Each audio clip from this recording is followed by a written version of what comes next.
Hello and good evening. Today is the 7th of November 2021.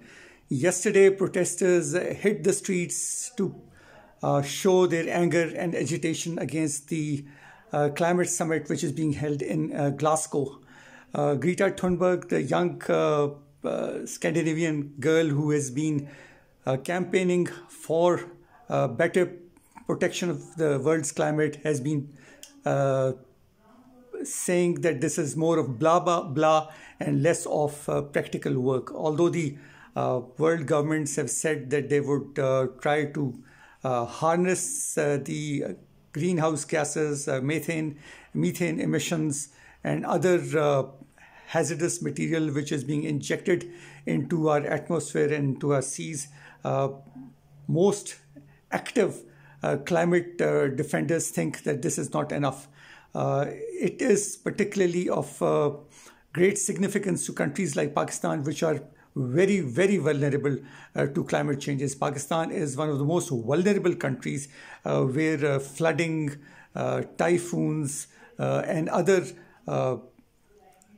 natural disasters are triggered by man-made toxic emissions.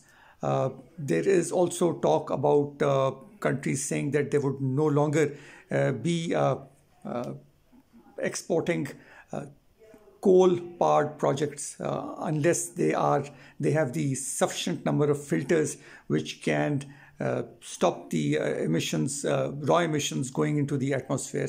Pakistan has a huge deposit of coal in Thar and also in Balochistan, and coal, although it's not one of the major segment of Pakistan's energy mix, but coal is used, and particularly in Thar. These are areas of acute interest for Pakistan. The COP26, Conference of Parties 26 Glasgow Summit, where instantly we are not very represented at the topmost level. We know that Lahore is engulfed in smog. This is an annual phenomenon.